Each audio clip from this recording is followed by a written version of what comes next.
Ngayong Oktubre magaganap ang ikalawang Filipino Language and Culture Conference sa Edmonton. Pagtitipon na layong payamanin pa ang pagtuturo ng wikang Filipino sa mga eskwelahan sa Canada maging sa ibang bansa. Narito ang report. So meron ng lumalagong interes hindi lang sa Canada kundi sa buong mundo sa pag-aaral ng Filipino bilang heritage language at Filipino bilang foreign language. Lumalaki ng araw ang pangangailangan para sa mga marunong magsalita ng wikang Filipino sa panahon ng globalisasyon. Sa Canada kung saan malaki ang pagyakap sa pagkakaiba-iba ng mga naninirahan sa bansa, dumarami ang nagnanais na matutunan ang kanilang pinagmulan. Maging ang ibang lahi, nais na raw matutunan ang pagiging Pilipino. Nakikita yung trend na ito hindi lang sa Canada kundi sa ibang ring mga bansa.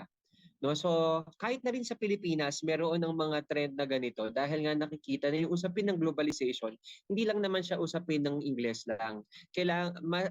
Ang may demand ng globalization para sa mas maraming mga nagsasalita ng iba't ibang mga wika.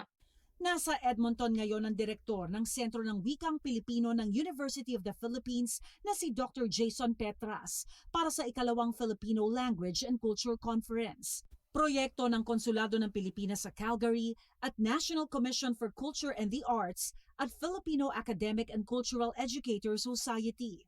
Sa unang conference noong 2022, naging focus kung paano maituturo ang wikang Filipino sa mga eskwelahan at kung paano makakatulong ang komunidad para mapadali ito sa mga gustong matuto. Ayon kay Petras, mahalaga na magkaroon ng mga materyales ang mga guro na akma sa Canadian setting. Dahil nga mas iba yung kumbaga yung level ng proficiency no doon sa pag-aaral ng Filipino dito sa Canada, pwedeng yung level ng proficiency ay nasa edad nasa grades 4 to grades 4 pa lang sa Pilipinas. So ang babasahin niya ba ay Adarna books pero siya ay nasa high school na.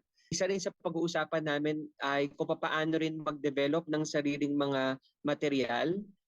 Gamit na rin siguro yung mga bagong teknolohiya kagaya ng interactive book. Kasi dito mataas ang ano nila sa identity eh. Your identity is Canadian pero we embrace your heritage. Ayon sa isa sa mga lead organizer ng conference, isa rin sa mga dapat tugunan ang pagtanggal sa mga balakid para makakuha ng sertipikasyon para makapagturo ang mga internationally educated teacher na naririto. Is to have the province understand that ang mga kolehiyo natin sa Philippines is still up at the standards of the Canadian education system. Pero I think they are listening and I think those barriers can be opened up. Mula October 11 hanggang 13, magaganap ang conference na bukas sa lahat ng gustong magturo, matuto o sumuporta para maitulak pa ang pagtuturo ng wikang Filipino bilang elective sa mga eskwelahan.